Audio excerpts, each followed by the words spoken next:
Hey guys, welcome back to another pickups video, this time for the month of January of 2014. And I did not pick any new releases. In fact, I don't think there was a major release during this month, maybe Tomb Raider, the Definite Edition, but I was not interested in picking that up. But I did pick up a bunch of Wii U games that I got for dirt cheap, and it was a good way to increase my Wii U collection. So I'm going to show those at the end of the video. So I'm going to start with my PlayStation 3 pickups. And the first one is Metal Gear Rising: Revengeance. This is a high-profile 2013 release developed by Platinum Games, and Doom Waves did an impressions video recently. And this game sounds like the perfect game for me. I'm not a huge fan of the Metal Gear series.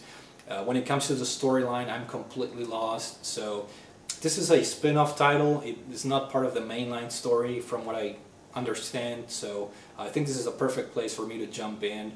And it's a typical Platinum Games game, hack and slash, over the top action, and very short.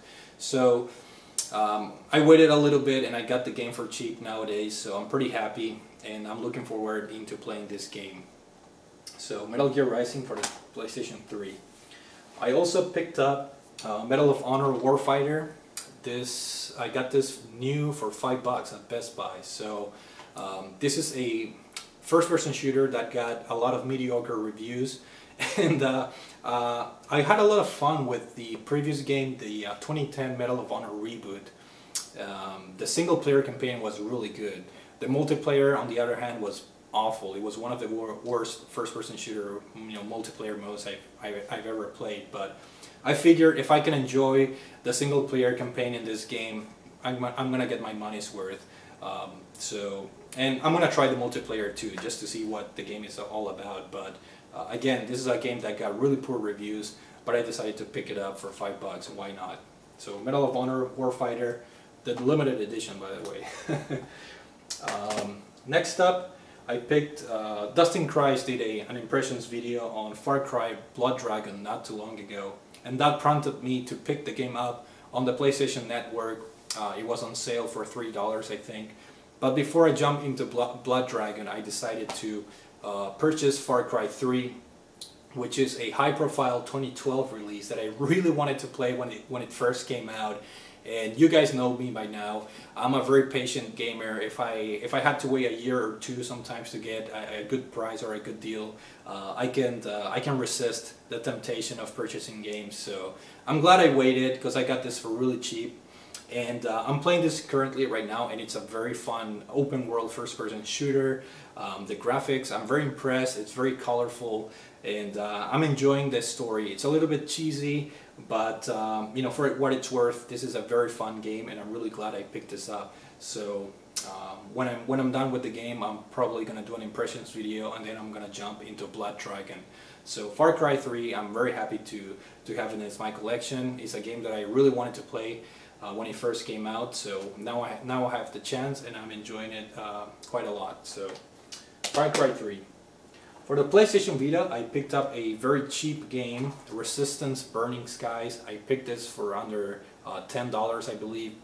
And this is my first Vita first-person shooter, so I'm really curious to see how the Vita handles, a first-person shooter. It should be fun because it has two analog sticks, and I think even though this game got really bad reviews, and even though I know for a fact that Killzone Mercenary is a better game, I got this for cheap, and I think it's a good entry point for a first-person shooter on the Vita, and I'm really interested to see how the usage of the dual analog sticks is going to work with this game. So I figure it was worth giving it a shot. Plus, I quite enjoyed the first Resistance game on the PlayStation 3, so I want to give this one a shot. So Resistance Burning Skies for the PlayStation Vita. Now for the 3DS, I picked up this game right here, Project Cross Zone. It was on sale for $20 at Amazon, and gladly enough I read that the game was also on sale at Target. So I went to my local Target because I wasn't sure if Amazon was going to have the limited edition of this game. And sure enough, my Target had one last copy of the limited edition way in the back, and I'm pretty happy to have this. I did play the demo. This is an SRPG. It's a crossover game that features characters from the Capcom, the Sega, and the Namco universe. So a very crazy mismatch of characters. But I do have to say that I was not very impressed with the demo of this game. So I figured if I can get 10 hours of gameplay out of this game, I'll be more than happy. And for 20 bucks, I think it was worth a shot. Plus, it's the limited edition. I love the 3DS limited editions because they're compact, they're small, they don't take up a whole lot of room, and the goodies they come with are pretty cool. It came with the soundtrack CD. This is still sealed, and it came with an art book. So I really love the goodies for these 3DS limited editions packets. So very happy to pick that up for 20 bucks, even though I don't think I'll ever beat the game because I just did not really like the demo, to be honest. Next up for the 3DS, Brain Age Concentration Training. I got this game for free, and Toys R Us, they were having a buy one get one free on some selected games. I guess they were trying to clear stock or whatever, but I'm really happy to pick this up. This game follows the Brain Age series that started with the Nintendo DS, and it's basically a collection of mini games that are supposed to train your brain. And I can see how that happens because the mini games are very challenging, and if you do well in them, the difficulty goes up. So the game keeps a track of your performance, so you can compare how well you did and if you're improving or not. So very fun title to have, especially for free, right? So Brain Age Concentration Training for the Nintendo 3DS. And the reason I got that for free is because I purchased this game right here, Ninja Gaiden 3 Razor's Edge, for the Wii U.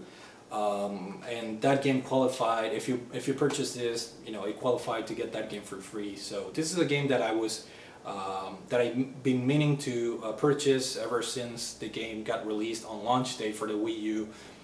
It finally dropped down in price considerably, so I picked this up. And supposedly the newer Ninja Gaiden games are pretty bad, but this game is the best of the bunch from what I read.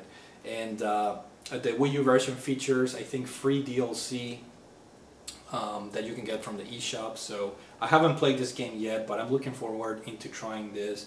And this is a Nintendo published game, by the way, which is somewhat of an odd situation, if you ask me, because this is a very gory, very mature hack and slash game with a lot of blood on the screen, a lot of violence. So a little bit of an odd, Nintendo published game. So this is a fun game to have in the collection just because it's an odd, Nintendo published title. So Ninja Gaiden 3 for the Nintendo Wii U.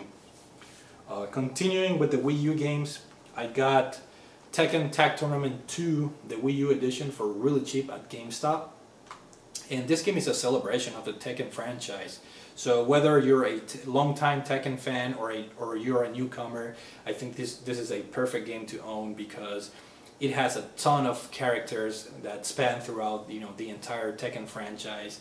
The game has tons of stages. The game looks really good, and it's very welcoming to the new players because the gamepad has all these special moves mapped into the screen. So if you don't want to go through the hassle of relearning the moves for each character, you can just look at the gamepad and tap the special move that you want to perform, and the gamepad will do it for you. So a really fun game, tons of characters, tons of stages. This is, in my opinion, the ultimate Tekken celebration. So a very nice title to own, if you ask me. So Tekken Tag Tournament 2 for the Wii U. Excuse me. Also at GameStop, I picked up Warriors Orochi 3 Hyper. This game was also released for the PlayStation 3 and the 360. I think the Wii U version is supposed to have some extra levels or whatever, but this game features a ton of playable characters. It's a blend of the Dynasty Warrior series, and it's a hack and slash game that it's not very popular, it's not very polished, but I figured I would pick this up. It was really cheap, and I figured I would pick this up in preparation for the new Zelda game coming out, God knows when. But I figured I would pick this up. I get the feeling that this is going to be one of those somewhat hard to find games in the near future for the Nintendo Wii U. So yeah, Warriors Orochi 3 Hyper for the Nintendo Wii U. Nice addition to my collection. Also, I got this game as a gift, DuckTales Remaster. This is a remake of the classic NES title that a lot of people like. This is a classic platformer. I'm really curious to see how this game plays because I never played the original one. So I'm a huge fan of platforming games. It's my favorite genre. So I'm looking forward to play this game.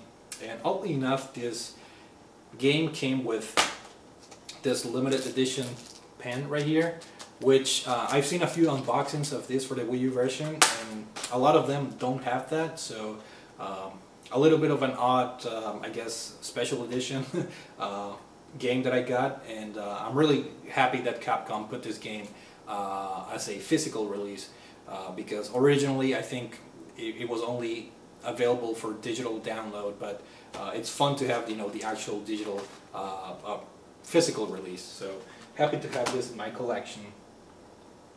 The next game, I got this for really cheap, and it's 007 Legends.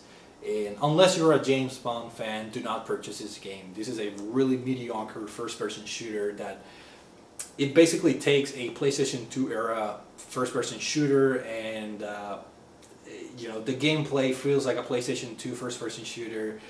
This game has every possible technical issue and glitch that you can name off. Poor frame rate, screen tearing, the AI is just horrible. This game has everything gone wrong with this game. But again, this is a type of bad game that it's kind of fun to own, if you ask me. But I wouldn't recommend paying more than $10 for this. So if you're a James Bond fan, give it a shot because the concept behind the game is somewhat interesting. You get to go back in the past and fight all these villains from the James Bond movies such as Jaws and Oddjob and whatnot. So if you're a fan of the movies, I think this game, it'll be somewhat interesting to you. But it's a very, very poor game published by Activision, by the way. And last but not least, I picked up FIFA Soccer 13. I was due for an update because the last FIFA game that I bought was FIFA 10. Granted, if you have a PS3 or a 360, get those games first, because the Wii U version lacks the advanced physics engine that the PlayStation 3 and 360 version have. However, the Wii U version does have gamepad functionality, so it's kind of cool. But I figured this is a kind of like a fun title to own for the Wii U, because this could well possibly be the only soccer game released for the Wii U. So I think from a collecting standpoint, this is going to be a fun title to own in my Wii U collection, because I don't foresee any more FIFA or EA Sports game being released for the Wii U. So this could very well be the one and only soccer game released for the Wii U, which is kind of sad, but whatever. It's FIFA, it's fun, and I'm glad to have it. And that's it for my physical games. I did download a bunch of titles. As I mentioned, I got Far Cry Blood Dragon for really cheap thanks to PlayStation Plus. I got Rain for really cheap, also from the PlayStation Plus sale. And I got Brothers, A Tale of Two Sons, I believe it's called, for free thanks to PlayStation Plus. And I beat both Brothers and Rain, and they're both amazing games. I highly recommend playing those two games, especially if you like Ico. If you like Ico for the PlayStation 2, these two games are very similar. I prefer Rain over Brothers. I don't think I'm going to do an impressions video on those two titles, but if you have time, check those two games out. For me, Rain, it was the better of the two. And then, of course, I'm going to play Far Cry Blood Dragon once I finish Far Cry 3. So that's it for this month. Hopefully you guys enjoyed my video, and thank you for watching.